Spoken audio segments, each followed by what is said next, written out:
Hello everyone and welcome to Cinderful Gaming. I hope you're all doing well, I hope you're all staying safe, and most of all, I hope you're all fighting that war against the Grey.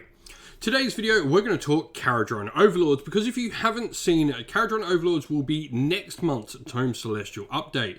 We've seen the back page from the current one with all the Blades of Khorne stuff coming out. We now know that Kharadron Overlords are coming next month, which is really exciting.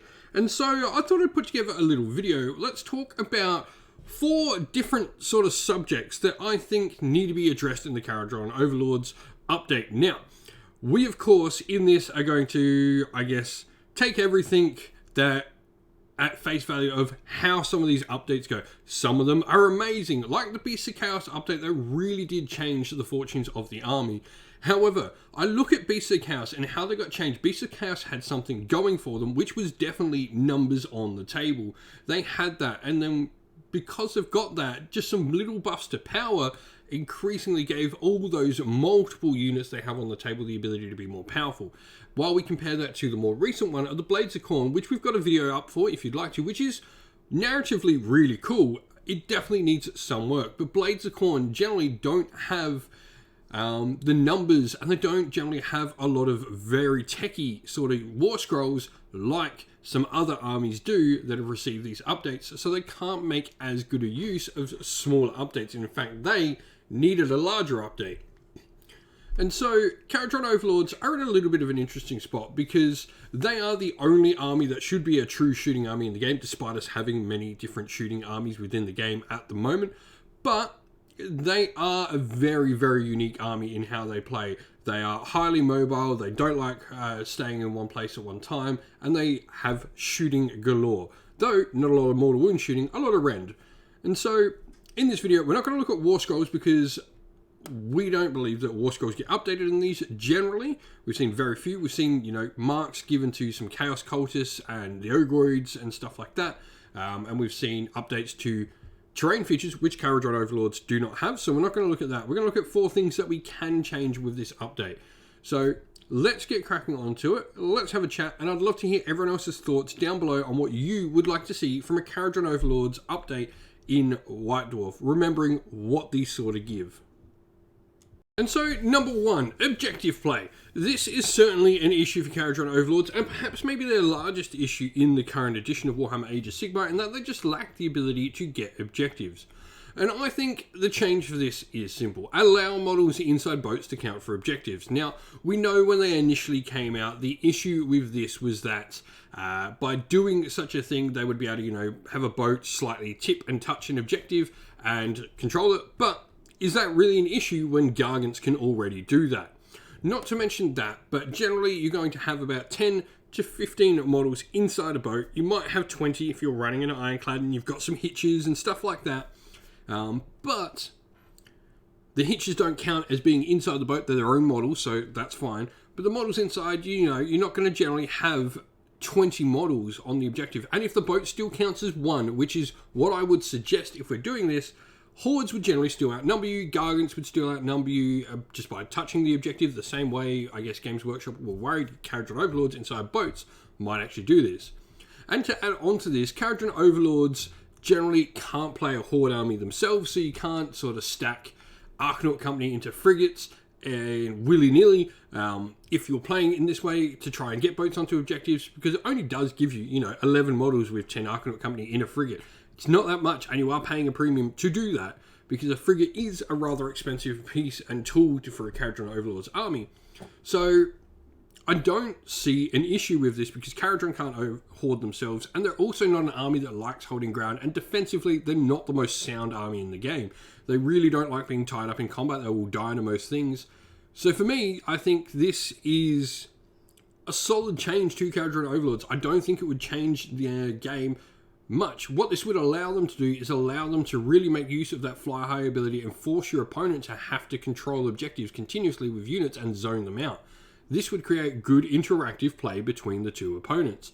Your opponent would have to constantly be reminded of cool, there's still an airship in the sky, I can't leave this objective, or he's just going to fly, or I need to zone out this objective properly and use my movement properly to make sure that ship can't land on my objective. This is all really cool, and I think would be a really fun part to add to the game in favour of the Kharadron Overlords and some sort of tactical play you and your opponent have to make use of.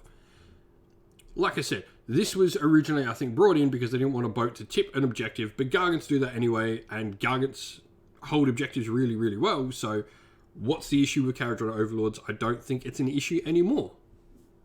Next, we have shooting. This is the only all-shooting army in the game. Kharadron Overlords are all-shooting. Every single model, I believe, has a shooting weapon. I don't know any that don't. I think maybe the Endurmaster on foot doesn't. But the vast majority of models in this army have a shooting attack. Now, Kharadron Overlords generally will struggle against hordes. They lack the ability and firepower to really get through an army that's going to put bodies upon bodies on the table, and they generally lack mortal wounds to deal with maybe some high armor save units, though they do have rends in quite a decent amount, generally only rend 1 and a few rend 2s here and there. So these, I think, are the two changes. They need something to be able to do something extra to hordes and do something to get more of their rend 2 shots through. So I had the thought, well, why don't we give Kharadron Overlords exploding 6s at half range? So when they get in nice and close, so they have to sort of bring their firepower to bear. A lot of Kharadron Overlord guns are only about 24 inch, so it means they have to be within 12 inch. That's charge range. If they don't kill what they're shooting with this, they're going to be in trouble if they've not got the turn after. Is this perhaps maybe a rule to give them? Do we give them like exploding 6s? They, I feel, need something to deal with the current armies that are coming out that have such high defensive abilities to really compete in that part of the game. On the other side, do they need this? Do they need a shooting change? Because we've just talked about movement and objective play. So with that objective play we just talked about, is this needed as much? Because your shooting now has more value against those high armor save, generally more elite armies like Stormcast, like Nurgle. So maybe you don't need this. So this is what I'm really thinking on this, because if they maybe don't need this because of the first one, but exploding 6s isn't, mortal wounds. I hate mortal wounds on shooting, so I'll never suggest giving that to any army, even if Kharadron Overlords should probably be the only army that maybe has it. But I think this could be a great way to add some additional shots. Now, you could maybe only give this to certain units. Maybe this is like Arcanaut Company or Arcanaut units, or maybe it's only Grunstock units. Maybe we give two separate abilities. Maybe Arcanaut Company get +1 to hit if they shoot the same target. Maybe Grunstock Thunderers get exploding 6s, but they already have their own bonuses in the unit as well. So maybe you do something there and slightly different, but I'd love to hear your thoughts on what you think we should do for the shooting of the army to not tip it over the edge to something obscene, but definitely give it that little bit of an up. And then we start talking about charge reactions. Once again, this is an army that wants to fight at a sort of short-ish range. I think that's what I'm trying to go for with Kharadron Overlords. I don't want them to be the old army with the skyhooks across the table, shooting a million of them. We all, if you're a Kharadron Overlords player of any long time and played against Kharadron Overlords in that time, you don't want to face that army. It's not fun. Shooting skyhooks at 24 to 36 inch across the table, not a cool army to face. However, I think the army should fit in that short range. They should have 12-inch range be their prime thing. So they go in, they shoot, but if they don't kill something, they're going to get hurt by a counter-charging unit. Now, I'd like to see charge reactions for KO potentially get some change. Now, my first thought was, what if we let them redeploy in the charge phase as well as in the movement phase, or even in the shooting phase? Allow them to use redeploy in any phase, potentially even. This could be really interesting. And maybe redeploy in the charge phase. Let's talk about that one specifically. Redeploy in the charge phase if your opponent declares a charge, any unit within 9 inch. So if your opponent reaches that 12-inch long bomb, they get it and you can't redeploy. But if they do it within 9 inch, they declare a charge within 9 inch of you, you can redeploy and potentially get D6 inches away, so it makes that charge longer. And of course, if they're within 9, say they're 8 inch, and you roll that 6, you're now 14 inch away, they can't hit you, unless they got charge bonuses. Because the charge would already have been declared while you were within 12 inch, and you were an eligible target, and you still roll your charge. So if they had bonuses, you could get hit still. But I think this would be a really cool way to keep your Kharadron Overlords. They wouldn't be able to unleash hell if they do this. And I think the balance to this would be to give the army no penalties on unleash hell. This would stop the army continuously moving away, because your opponent may have the option of Do I either move away or do I try to cause the damage because I've got no minus to hit penalty on Unleash Hell?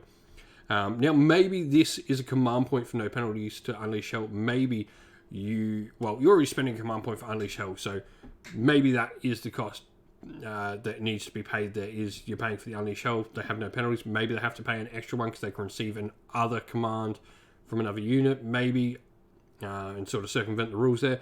But maybe it is just no penalties straight away. But charge reactions, I think, would be a really interesting part to add to Kharadron Overlords, an army that wants to stay at that close but not in combat range of the game. And lastly, Guild Triumphs. Now, these were first seen in Broken Realms. I believe it's Broken Realms Bellicor. I may be wrong. I'm pretty sure I'm correct on that, though. These were certain extra triumphs that your characters can use. So there would be ones for your different sorts of characters that could use these Guild Triumphs. I like this idea because obviously Kharadron Overlords originally used triumphs. There used to be more of them. I think they need to maybe change to a system more closer to what Lumineth get with their Aether Quartz if they're going to keep the system for KO. And maybe that system is giving extra Guild Triumphs. And I thought maybe the idea, like we talked about before, on giving different bonuses to Grundstock and Archnaut, is actually make those things special and give the Archnaut Company or the Archnaut units, because this would include the Admiral, the Archnaut Frigate, and the Archnaut Ironclad, and then Grundstock when you call the Grundstock Gunhauler and stuff, and the Grundstock Thunderers. And, you know, that's a way to expand upon them later, because I think that's a really cool part of the Kharadron. Anyway, maybe you have Archnaut-specific triumphs, and then maybe you have Grundstock-specific triumphs. Ones that you can use for either one. Maybe a table of 3 for each. There might be, you know, an airship one in each, one for units, and then one for a character in the Archnaut. The Grundstock don't really have any characters, so maybe 2 for their units. This could be a really interesting way to sort of give some extra bonuses to different sorts of unit available to the army. I'd really like to see Archnauts and Grundstock narratively pushed as 2 separate entities that are part of the whole Kharadron Overlord society. And also when we're going to see Zombicorp stuff, because that's a really cool thing. I like the Zombicorp. But what do you all think of this? That's my thoughts on what I'd like to see for Kharadron Overlords. Let us know what you would like to see from Kharadron Overlords down in the comments below. Love to hear from everyone.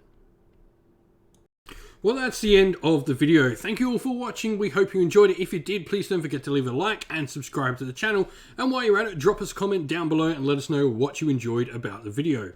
If you'd like to come chat more with me and other members of our fine little community here at Cinderful Gaming, you can do so by joining our Discord server, which is linked down in the video's description. Lastly, if you'd like to help support the channel and get your name up on the screen like all these fantastic people do, you can do so by supporting us either on Patreon or YouTube members. As a special thanks to all our Patreon and YouTube members, we'd love to give them a shout out. So a shout out to our Patreons: Christian Weir, James Soren, Greenskins Gaming, AJC, Kenny Lowell, Outer and Shot First, Andrew Bowen, Nathan Fee, The Rising Ape, Cure Dynamic, Agu, Anthony B, Anton Nilsson, JJ Austrian, Average Wargamer, Domir, Mark Harvey, James Cater, and Dynet226.